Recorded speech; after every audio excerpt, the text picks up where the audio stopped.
Hello there, friends, and welcome to the mill. My name is James, and Dusty has once again very kindly allowed me to take over the channel for the week.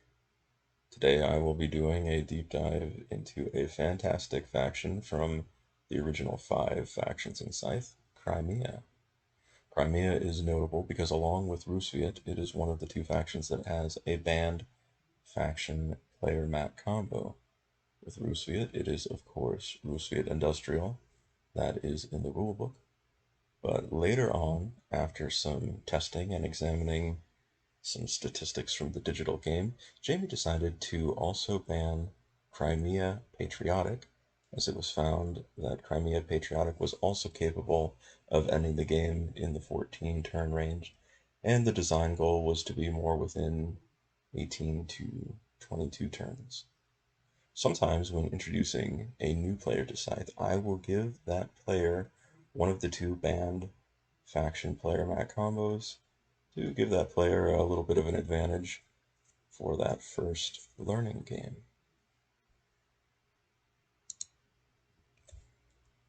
As with all the factions in Scythe, I really enjoy the aesthetics of Crimea, and it has a fantastic soundtrack. If you own the game on Steam, as I do, you can pull up that soundtrack, and often when my friends and I are playing, we'll have that soundtrack going on the speaker system. Just adds a little bit of immersion to an already enjoyable experience. So what makes Crimea so interesting? Let's take a look at this faction ability. For Crimea, it is Coercion. Once per turn, you may spend 1 combat card as if it were 1 resource. And taking a look at Crimea's empty stock of combat cards here, you'll see that we'll need to start our combat card generating engine early on.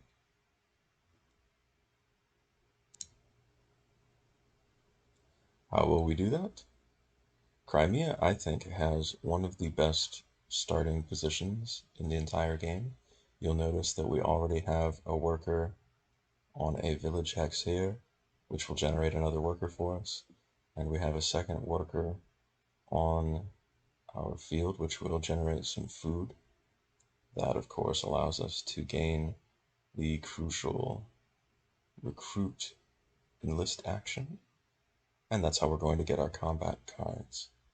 And with Crimea, it's even more important to start that engine early on, because those combat cards can be used throughout the rest of the game to make paying for the upgrades, mechs, and buildings a little bit cheaper, and sometimes it will allow you to grab one of those upgrades, mechs, or buildings in a situation where you really just wouldn't be able to otherwise.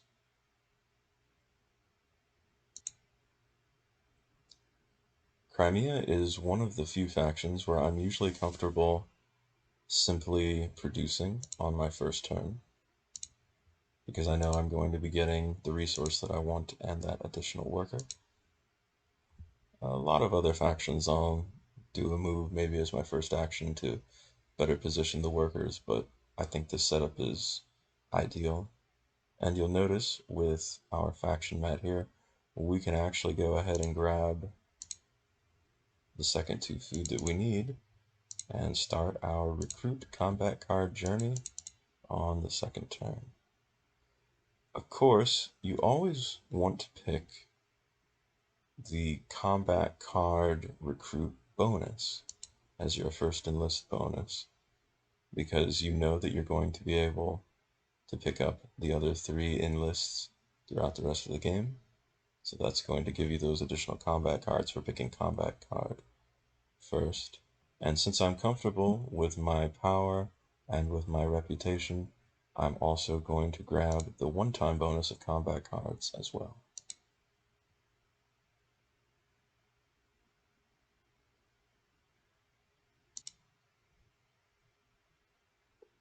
Now that I have those combat cards going, I'm going to take a look at the other bottom row actions. Building is not particularly strong on this mat, and neither is upgrade. Doesn't mean I won't do those throughout the course of the game, it just means that I know I'm going to want to focus on enlisting recruits and building mechs.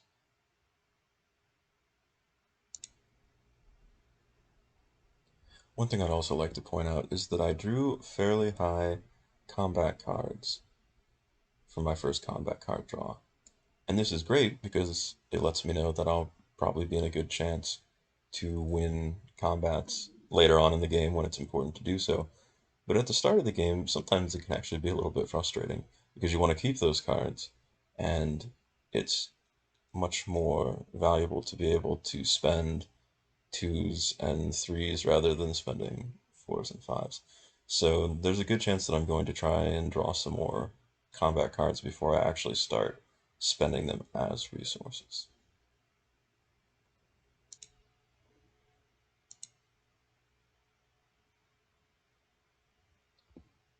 For my third turn here, I'm going to do a move. It's tempting to want to branch out into the mountains to get that ore, but I really want to focus on my recruits and combat cards. So that's what I'll do.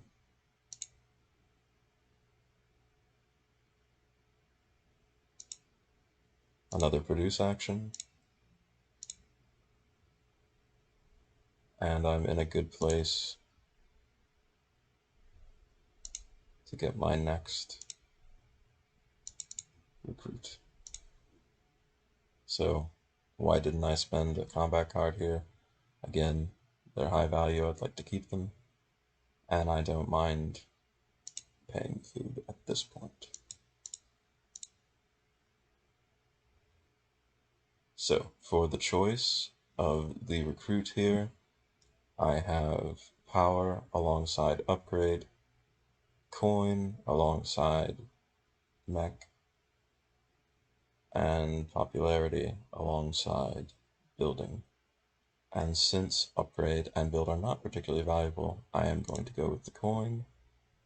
And looking at my power and my popularity here, I think I'm going to go with power. We're not going to be having any early combats since I'm pretty far away from the other two factions, but it never hurts to start building it up.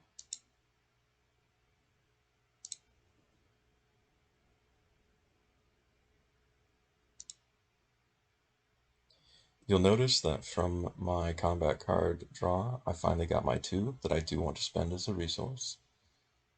And I've got an additional food as well. So now I'm in a position where I can make that move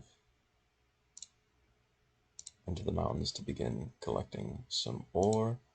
And I can bring my player along as well, my leader. Let's see what kind of encounter we get. $2 for 2 power and 2 combat cards. Sounds like an excellent deal. 2 popularity for an upgrade in 2 resources. 2 popularity is a large hit. So I'm going to take this middle one here. Stock up on ammo and maps in the town. I really enjoyed the encounter cards, by the way. I think it's very clever that Jamie was able to take these fantastic artworks by Yakub and create 3 different scenarios for each piece of artwork.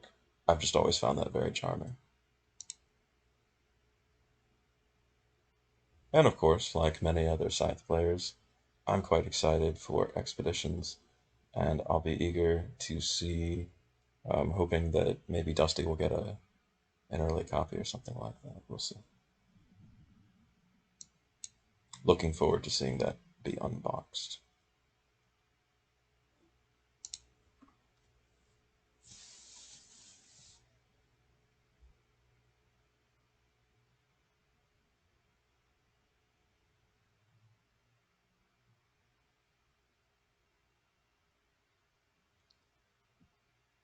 We can keep producing now. Here's our first ore. And I think I'll grab another worker, because I will have enough food here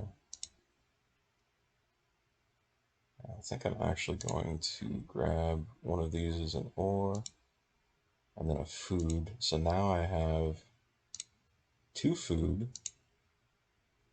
and a number 2 combat card. And you can see how quickly my combat cards are building up at this point. So 2 food, the combat card, doesn't really matter which one I pick. I might take a look at my opponents though. So we can see that Nordic has 3 wood built up. And I really don't know what Polonia is planning on doing with the 7 wood, but there it is. So picking the popularity enlist bonus that goes alongside building seems like a good idea, because both of those factions will be building soon.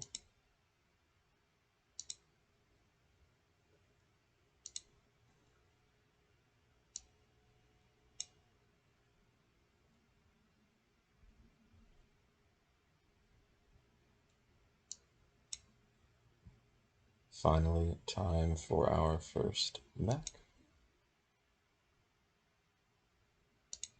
And I won't be needing too many more food throughout the rest of the game, so I'm going to go ahead and move some of my workers onto the mountain spot, where we can pay our first resource with that combat card using coercion.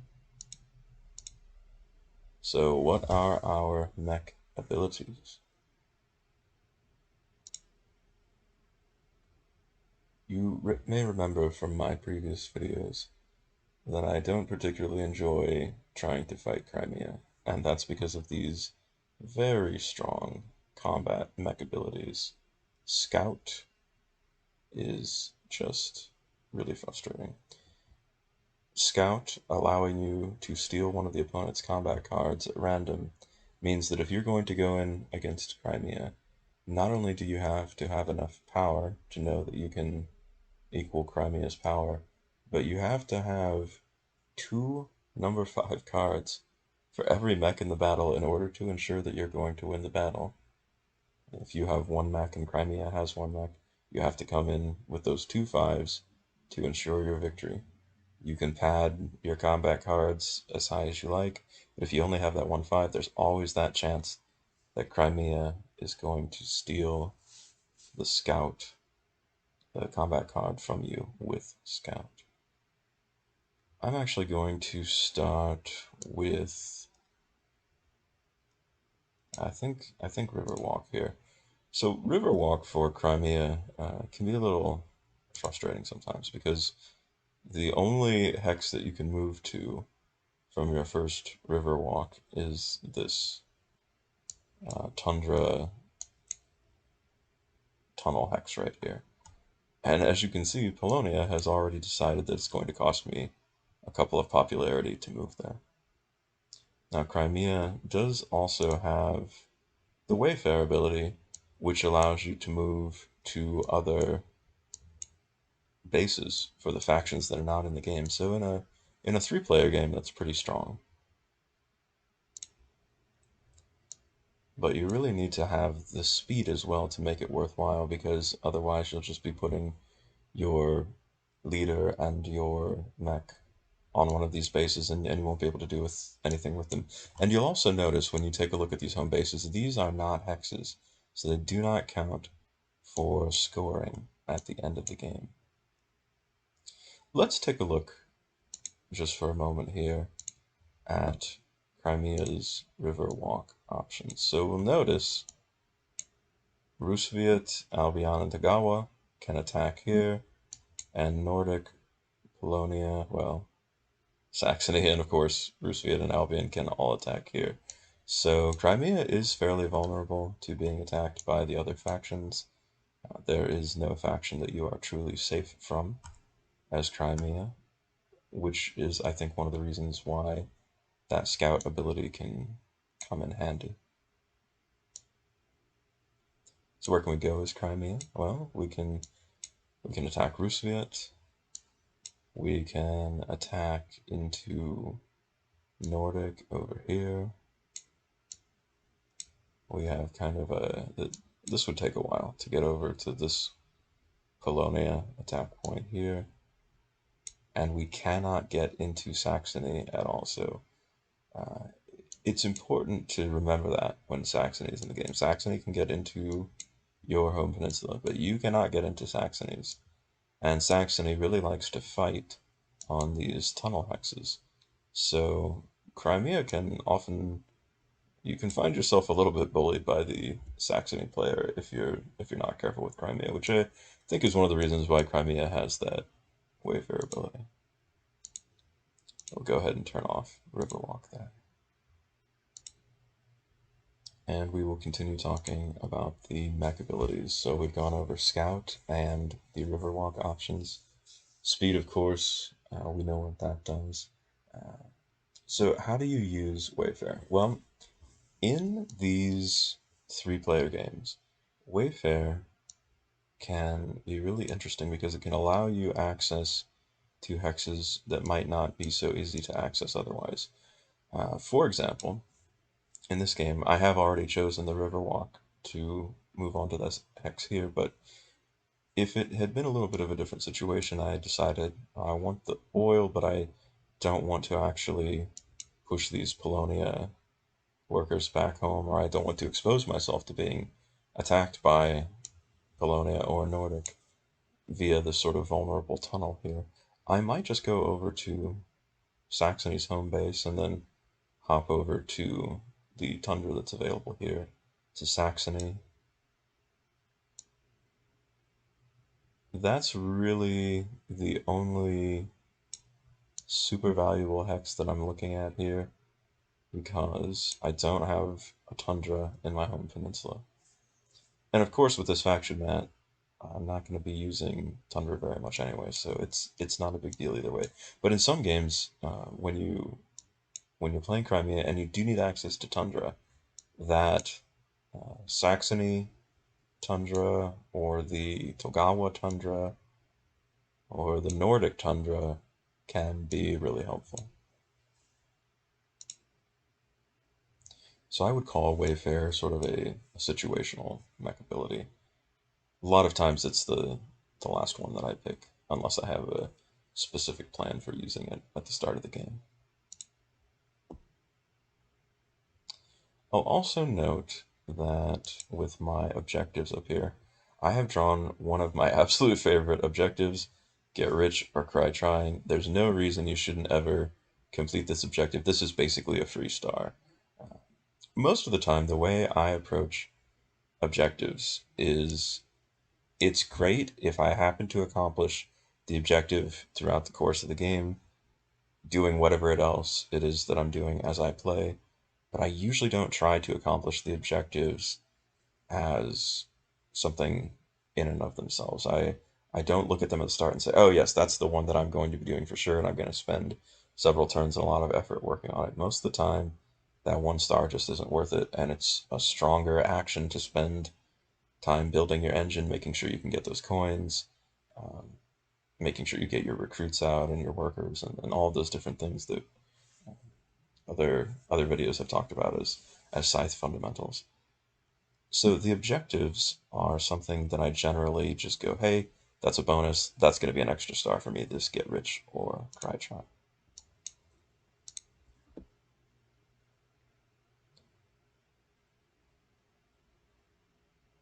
And this is what I am generally going to do for the rest of this game. I'm going to sort of flip back and forth between doing mechs and enlists until those are all done.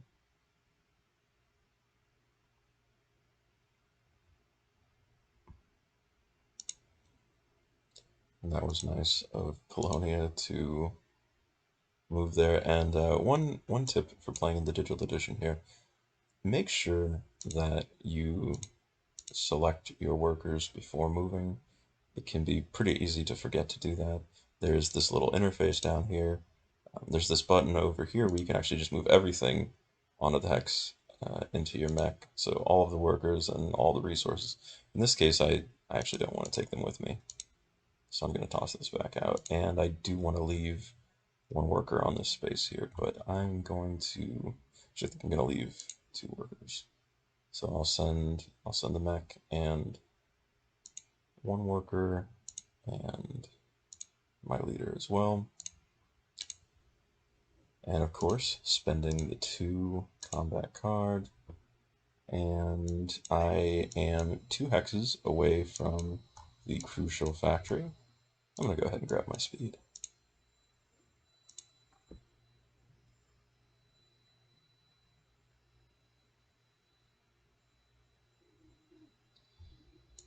This could be my final production of the game. I do have the final 2 workers that will get me my star. And I really, now that I have my combat card generation going, and I didn't talk about this earlier, I probably should have, but notice that I have trade where I can get 2 resources, and then enlist recruit where I spend 3 food and I'll get a combat card. So with Crimea, what that really means is that I don't even have to have anybody on a field hex. I don't have to be generating food. This is a self-sufficient action here. I can get the 2 food with trade, and then I can spend 2 food and 1 combat card, and I'll get a combat card. So that is a very strong combo for Scythe. It's good for other factions too. If you don't have access to a field, you might use some oil to get an upgrade, and then you're spending 2 food. You gain 2 food, you spend 2 food, you get your combat card. But in the case of Crimea, it's even better. But I'm gonna do this produce. I'll get my 2 workers. That'll get my star, and we'll do the mech.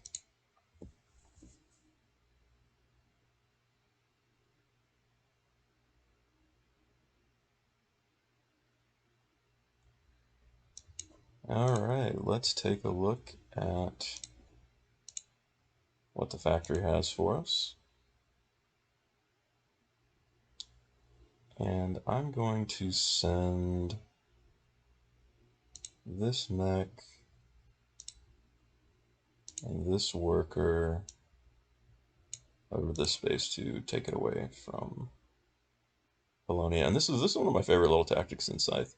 So I've moved 1 hex at this point. I've got a worker loaded in my mech. I'm going to drop off the worker here, and then I'm just going to move this mech over to this spot. And so now I've taken a hex away from Polonia, and by using just 1 move, I've claimed 2 hexes.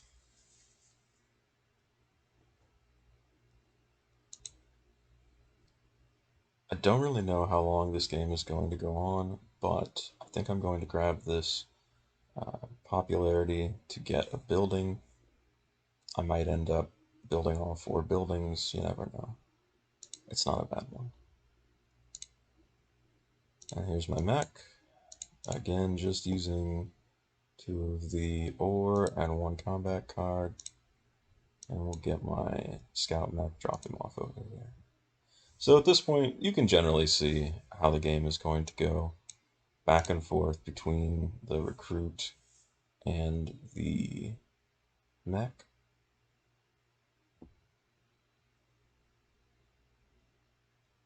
And actually, I can finish off my mechs right now.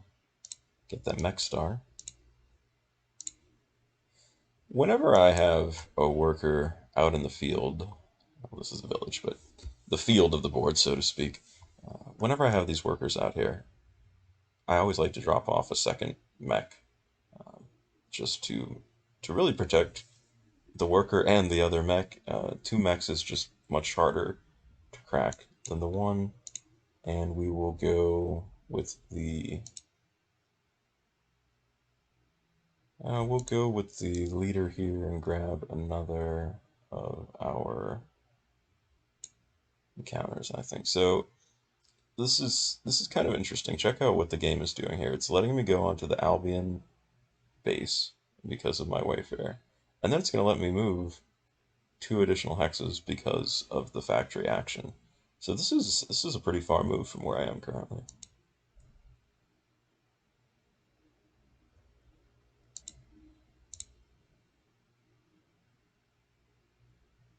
and we'll just increase our popularity. That gets us back the popularity that we spent getting that mech. And we will get rich or cry tiring on this turn. We can finish up our recruits.